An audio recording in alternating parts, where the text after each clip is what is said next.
hangin atua na zara miluat kasi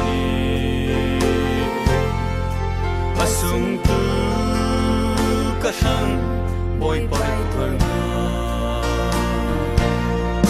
kalung boy boy pa kalung oye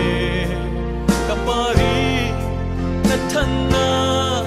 asange kain simjan lau mani boy pa kanani untina natu kwang se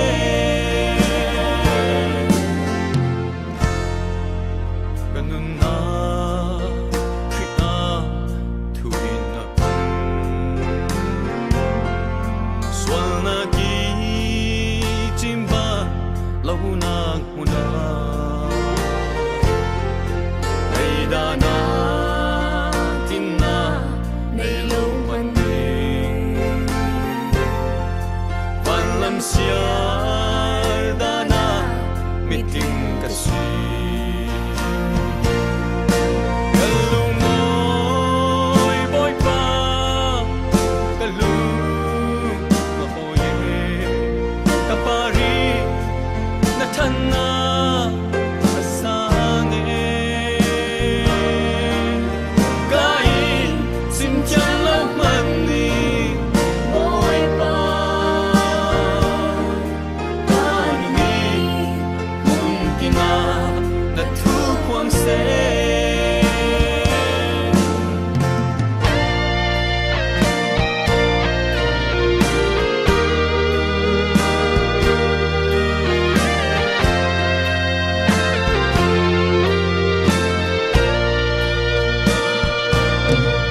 mi phim le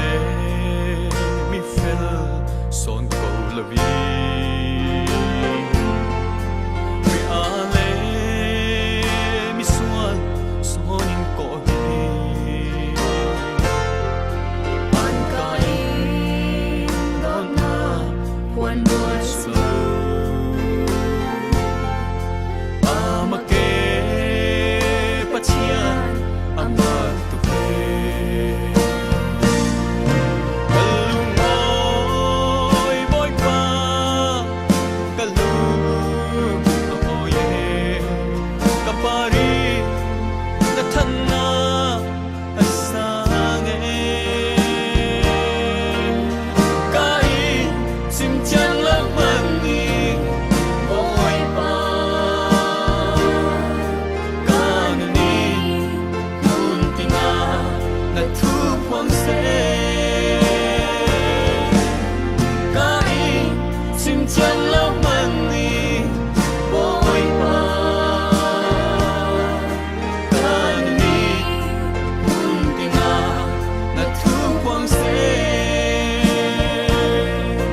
kanani muntina natu kwang se